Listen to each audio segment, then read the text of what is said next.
Hi guys, welcome back to once again. And इस video में discuss करने वाले हैं पोस्ट मेनोपोजल ब्लीडिंग। तो मेनोपोज का मतलब क्या होता है? मेनो का मतलब होता है मेंस्ट्रुअल साइकिल और पोज का मतलब होता है बंद होना, मतलब कि मासिक धर्म का बंद होना, जिसको बोलते हैं मेनोपोज। 40 से लेके 50 साल की उम्र की महिला है, उनमें 6 महीने से लेके 12 महीने तक जो मासिक धर्म बंद हो जाता है तो उसको बोलते हैं मेनोपोज।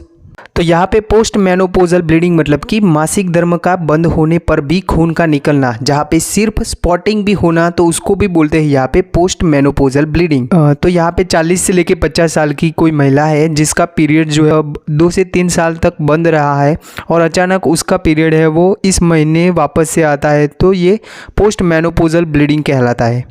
पोस्ट मेनोपोजल ब्लीडिंग की कंडीशन है, ये नॉर्मल नहीं होती, ये यहाँ पे कैंसर का भी कारण रह सकता है। अब बात करते हैं कि पोस्ट मेनोपोजल ब्लीडिंग के कौन कौन से कारण रह सकते हैं। तो इसमें पहला देखें तो पॉलिप की कंडीशन है, मतलब कि ग्रीवा है, बच्चादानी है, उसके अंदर ऐसे ग्रोथ का, ऐसे विकास होना, ऐसे कोशिका का विकास होना, जिसको बोलते हैं पॉलिप। तो उसकी वजह से भी यहाँ पे मासिक धर्म बंद होने पर भी यहाँ पे ब्लीडिंग या फिर स्पॉटिंग देखने को मिलता है। दूसरा कारण है यहाँ पे एट्रोपिक वजाइनाइटिस या फिर वजाइनल एट्रोपी, मतलब कि जो योनि है वो ऐसे पतली बन जाती है, ड्राई बन जाती है, ऐसे उसकी सूजन बन जाती है। तो उस कंडीशन की वजह से भी यहाँ पे पोस्ट मेनोपोजल ब्लीडिंग देखने को मिलता है। उसके अलावा देखिए तो यहाँ पे एंडोमेट्रियल एट्रोपी, मतलब कि जो गर्भाशय की दीवार है उसका भी ऐसे पतला होना, एट्रोपी होना, उसकी वजह से भी यहाँ पे पोस्ट मेनोपोजल ब्लीडिंग देखने को मिलता है। आगे यहाँ पे एंडोमेट्रियल हाइपरप्लाजिया मतलब क्या? तो हाइपरप्लाजिया मतलब कि कोशों की संख्या बढ़ना। तो यहाँ पे एंडोमेट्रियम जो होता है, दीवार होता है गर्भाशय का, तो उसके कोशों की संख्या बढ़ना, तो इसकी वजह से भी यहाँ पे पोस्ट मेनोपोजल ब्लीडिंग देखने को मिलता है। उसके अलावा देखें तो यहाँ पे यूट्राइन फाइब्रॉइड, रसोली की कंडीशन, जो ऐसे यूट्रस के अंदर, बच्चादानी के अंदर ऐसे मांस का ग्रोथ बन जाता है, ऐसे ट्यूमर बन जाता है गर्भाशय के अंदर, ऐसे गांठ का विकास होना, जो कि नॉन कैंसरस कंडीशन होती है, मतलब कि कैंसर वाली कंडीशन नहीं होती। तो ऐसी कंडीशन की वजह से भी पोस्ट मेनोपोजल ब्लीडिंग देखने को मिलता है। आगे यहाँ पे पोस्ट मेनोपोजल ब्लीडिंग के कारण में देखें तो एडेनोमायोसिस की कंडीशन, मतलब कि जो एंडोमेट्रियम होता है, गर्भाशय का एक परत होता है, उसकी जो कोशिका होती है, उसकी जो टिश्यूज़ होती है, वो जो गर्भाशय का दूसरा लेयर होता है, मतलब कि मस्कुलर लेयर होता है, मांसपेशी का जो स्तर होता है, उसके अंदर विकसित होना, तो उस कंडीशन को बोलते हैं एडेनोमायोसिस। तो इसकी वजह से भी यहाँ पे पोस्ट मेनोपोजल ब्लीडिंग देखने को मिल सकता है। उसके अलावा देखें तो ओवरी, जो अंडाशय होता है, उसके अंदर ट्यूमर का कंडीशन, तो इसकी वजह से भी यहाँ पे पोस्ट मेनोपोजल ब्लीडिंग देखने को मिल सकता है।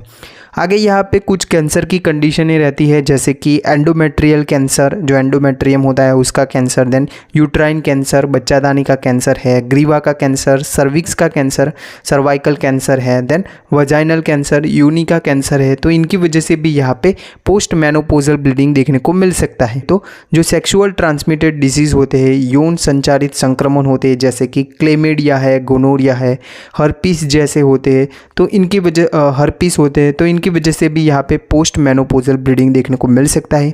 उसके अलावा देखें तो जो पोस्ट मेनोपोजल ब्लीडिंग है, इसके कारण में देखें तो जो रिप्रोडक्टिव ऑर्गन्स रहते हैं, महिला की प्रजनन प्रणाली के जो अंग रहते हैं, उनके अलावा यहाँ पे जो गुदा है, एनस से खून निकल सकता है, देन उसमें देखें तो पाइल्स है, देन मूत्र मार्ग से खून निकल सकता है। तो इनकी वजह से भी यहाँ पे ऐसे खून देखने को मिल सकता है।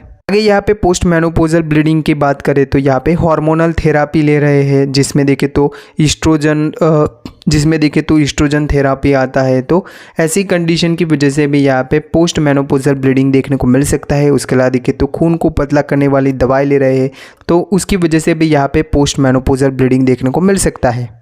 उसके अलावा देखें तो यहाँ पे पोस्ट मेनोपोजल ब्लीडिंग के कारण में देखें तो सर्विसाइटिस, मतलब कि ग्रीवा की सूजन की वजह से, और एंडोमेट्राइटिस, मतलब कि जो एंडोमेट्रियम होता है, जो गर्भाशय का दीवार रहता है, तो उसकी सूजन की वजह से भी यहाँ पे पोस्ट मेनोपोजल ब्लीडिंग देखने को मिल सकता है। तो यहाँ पे जान लो कि मेनोपोज जो रहता है, मतलब कि रजोनिवृत्ति, जहाँ से जो मेंस्ट्रुअल साइकिल है वो आना बंद हो जाते हैं। तो यहाँ पे इसके कौन कौन से लक्षण देखने को मिलते हैं, यहाँ पे कौन कौन से चेंजेस होते हैं महिला के शरीर में।